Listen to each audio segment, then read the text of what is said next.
Hi everyone, welcome to our new YouTube channel, Building Red House Farm. I'm Ken, this is Chad, and these are our two dogs, Toblerone Baroo and Razzle Dazzle. In today's episode, we're going to catch you up on our journey thus far in building Red House Farm.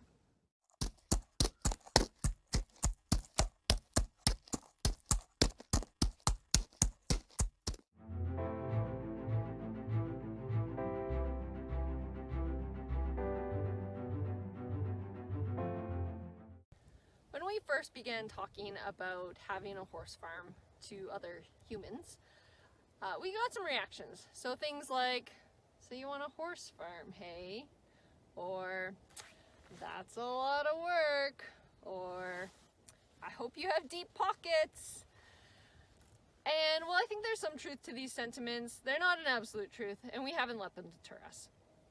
That being said, we did do a lot of soul searching before we jumped into our first few steps here, certainly before we bought our property. So today we'd like to kind of walk you through what some of those thinking processes were, and hopefully help you if you're looking at purchasing your own property. Okay, so the first one, will we live on our farm? And that may sound like a funny thing to some people, but not everybody does. Some people have a primary residence separate from their farm and they commute to the farm, and they might have staff or family or friends that live on the farm more regularly taking care of the horses.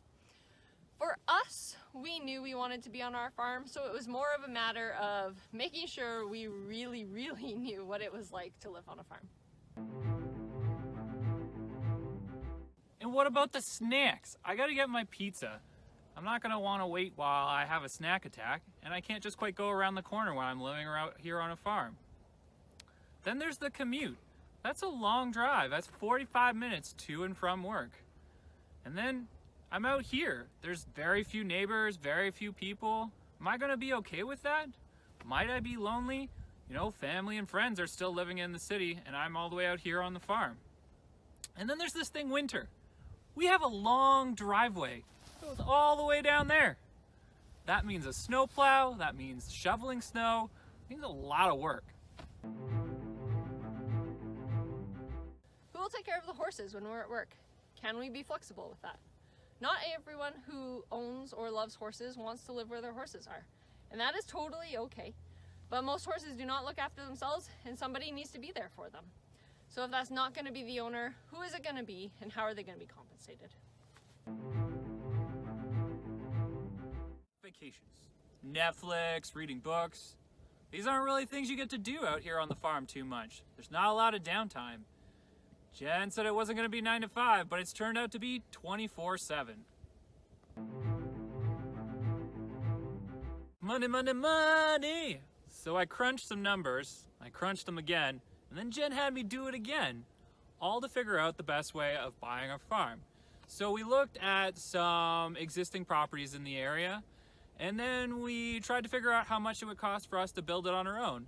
And eventually we decided to settle on a property that we could afford and then work to add to it each year as the money would allow, and if we got too far in, then we could always stop.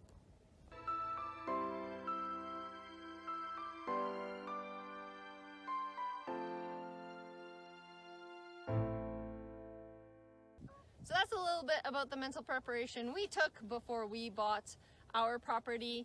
If you are also looking at either bringing your horses home or maybe investing in a horse property, hopefully that gives you some things to think about. If you think of anything to add to that list or some other things that you would consider that might help people, please add them to the comments below.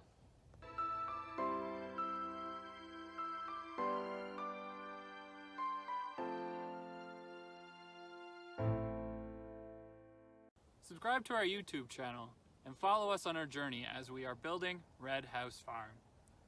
In our next episode, we're going to tell you a little bit about what we considered in buying a horse property.